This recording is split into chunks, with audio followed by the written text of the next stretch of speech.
Viktor Mendez stood at the observation deck of Luna Station, watching Earth hang like a blue marble against the void, and wondered if this would be the last time he'd see it whole. The irony wasn't lost on him that humanity's most successful peace negotiator was also its most feared war criminal. But that's exactly why they'd called him here today. Nervous, Viktor? Director Hayes materialized beside him, her reflection ghost-like in the reinforced glass. She was one of the few people who still called him by his first name instead of the Butcher or Mendez the Merciful, though the latter was definitely sarcasm.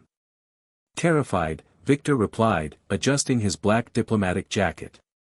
Nothing quite like representing your entire species to make you question your life choices.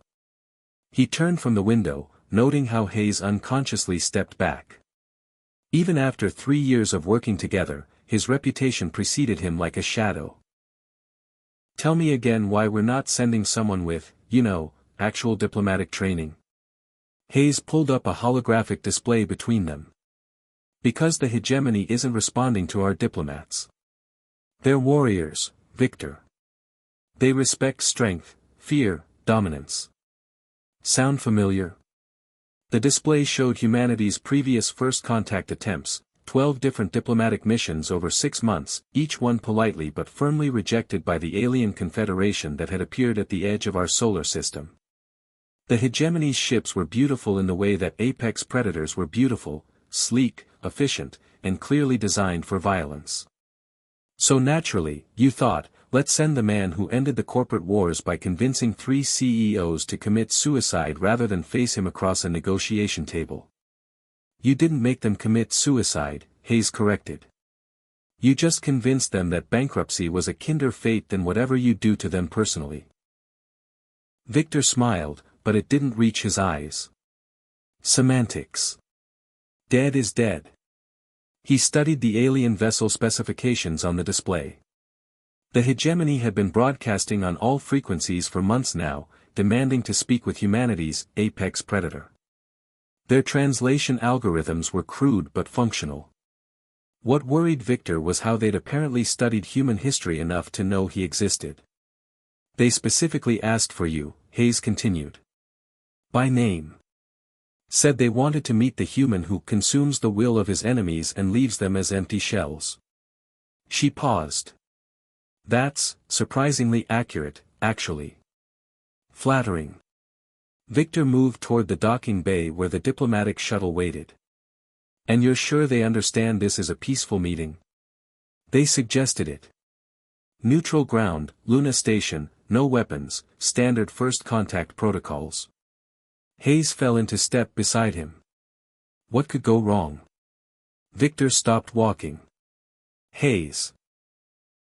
In the history of the universe, has anyone ever asked that question and gotten a good answer? The docking bay thrummed with activity. Technicians ran final checks on the diplomatic shuttle while security teams tried to look casual and alert simultaneously. Viktor recognized the type, corporate soldiers, the kind who'd learned to kill efficiently and ask questions later. Just like he used to be. The hegemony ship was approaching Luna Station now, visible through the bay's massive viewport.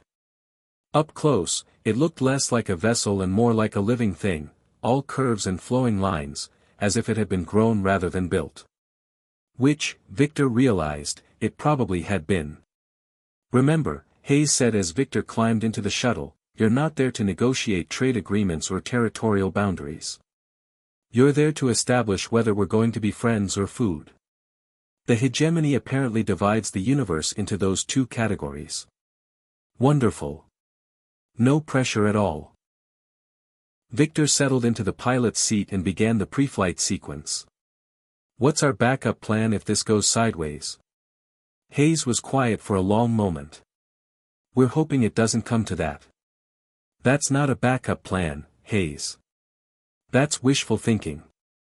The shuttle bay doors opened, revealing the starfield beyond. Viktor guided the small craft out into space, toward the hegemony vessel that waited like a patient predator. As he approached, he could see details that the long-range scans had missed. The ship's hull seemed to pulse gently, like a heartbeat. Organic weapon ports opened and closed in what might have been a greeting or a threat assessment. Viktor activated the communication system. This is Viktor Mendez, representing the United Earth government. Requesting permission to dock. The response came immediately, in a voice that sounded like gravel being ground to powder. Viktor Mendez. The one who breaks minds. The one who makes strong beings choose death over facing him. We have waited to meet you.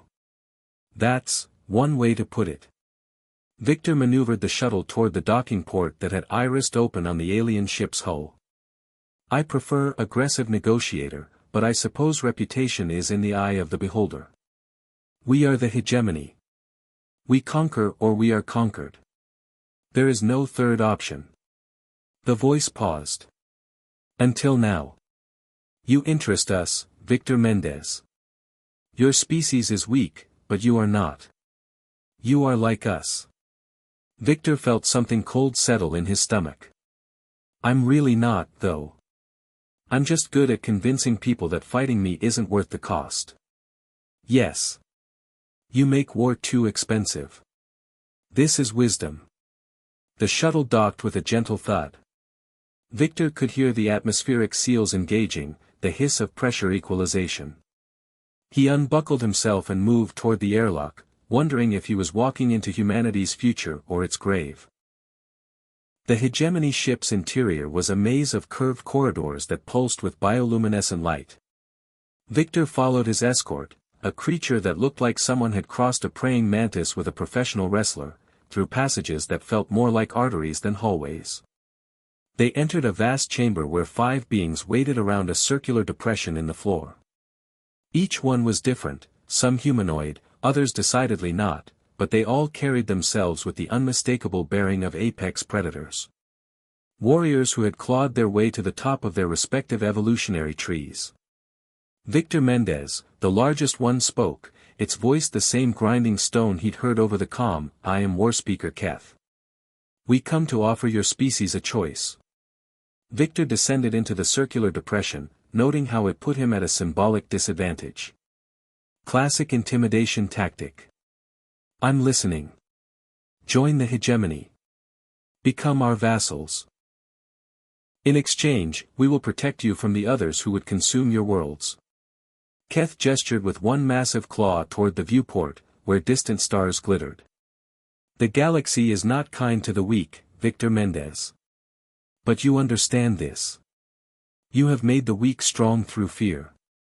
Viktor felt the familiar tingle at the base of his skull, the feeling he got when a negotiation was about to go very, very wrong. That's not exactly how I describe my methods. You deny that you have ended wars through terror. That your enemies chose submission rather than face your wrath. And there it was. The moment when Viktor realized that his reputation, carefully cultivated to prevent human conflicts, was about to start an interstellar war.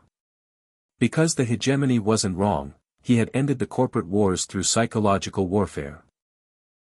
He'd convinced his enemies that fighting him would cost them everything they held dear, not through violence but through the patient, methodical destruction of everything they valued. But they'd misunderstood what that meant.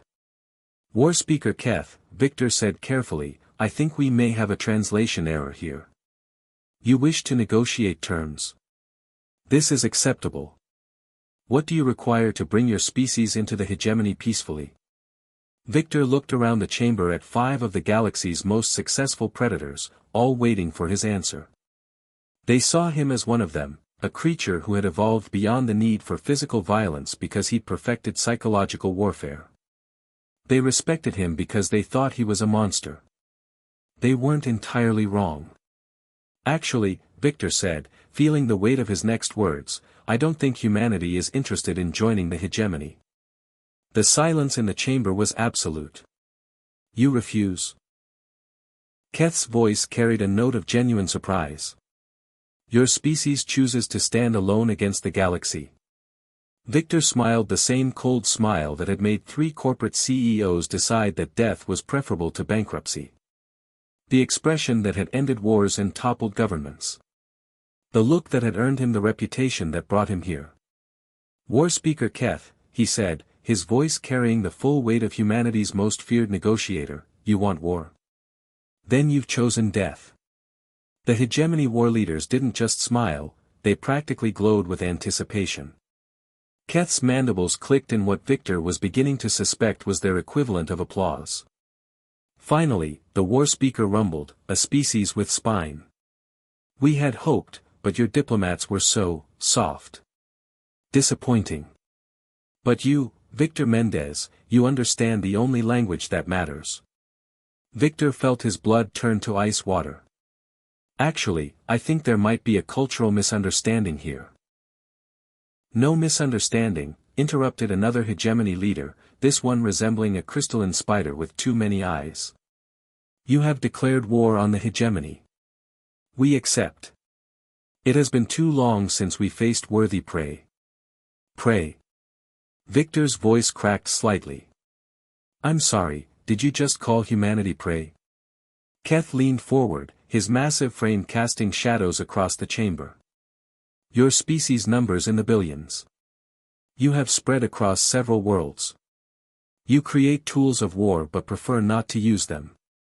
Classic prey behavior, reproduction over combat efficiency. But you, Viktor Mendez, you are different. You are a predator hiding among prey." Viktor ran his hands through his hair, a gesture that had once made boardroom executives confess to embezzlement. "Listen, war speaker, I think we need to clarify something fundamental here. When I said, 'You've chosen death,' I wasn't declaring war on behalf of humanity. I was using what we call psychological intimidation." The 5 alien leaders exchanged glances, or what passed for glances among beings with varying numbers of eyes and sensory organs. "Explain," Keth commanded. Viktor took a deep breath. "On Earth, when I negotiate, I don't actually kill anyone. I make them believe that opposing me will cost them more than surrendering. It's all about perception, reputation, fear of consequences that may or may not actually happen." The crystalline spider thing made a sound like wind chimes in a hurricane. "You lie to establish dominance. This is cowardice." "It's efficiency," Viktor shot back, then immediately regretted it. "Look, the point is, I don't actually want to fight you. Nobody on Earth wants to fight you.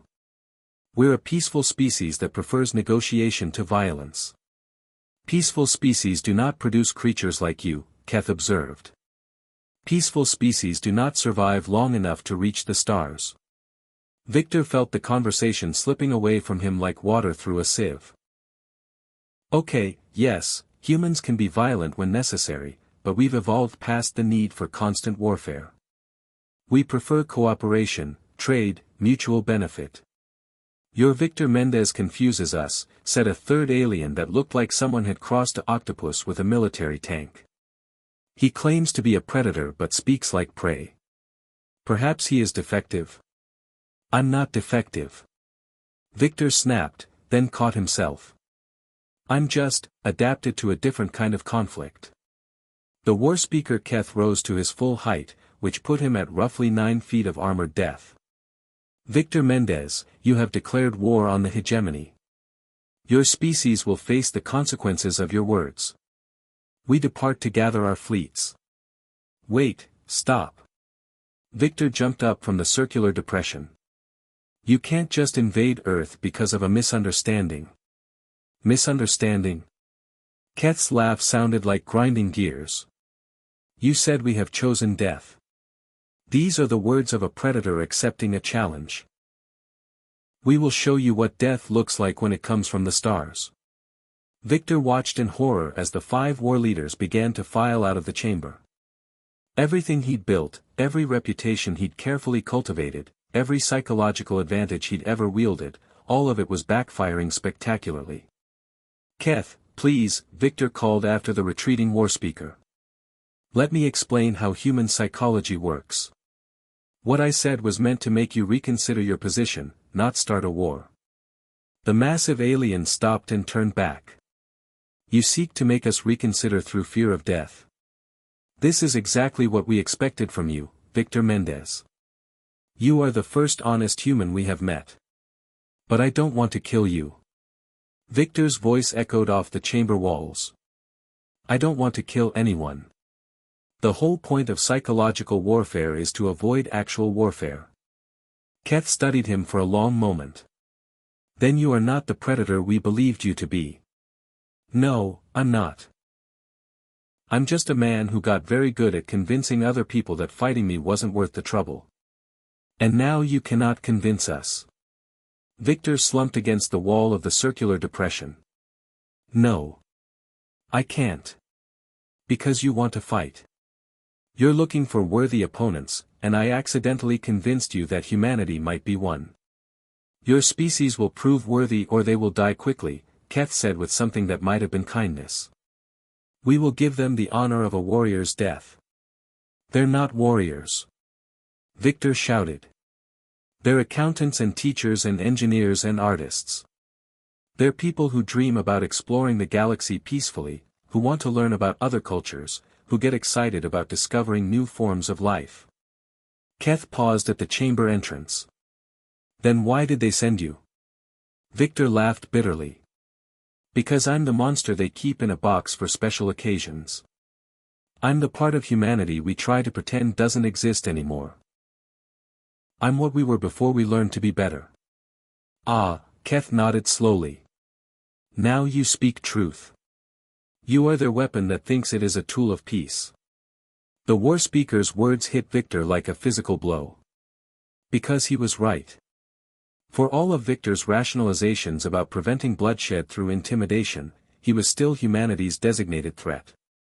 Still the person they called when they needed someone to be afraid of them. Keth, Viktor said quietly, what if I could prove to you that humanity is worth more alive than dead? How? Viktor straightened up, his mind racing through possibilities. Give me 1 year. Let me show you what humans can create when they're not focused on survival. Let me show you our art, our science, our capacity for wonder. If, after 1 year, you still think we're just clever prey, then. He swallowed hard. Then I'll fight you myself. 1-on-1. Winner takes all. The alien war leaders had stopped their exodus and were now staring at Viktor with renewed interest. You would stake your species' survival on single combat? The crystalline spider asked. If it comes to that, yes. Viktor looked around the chamber at 5 of the galaxy's most dangerous predators. But I don't think it will.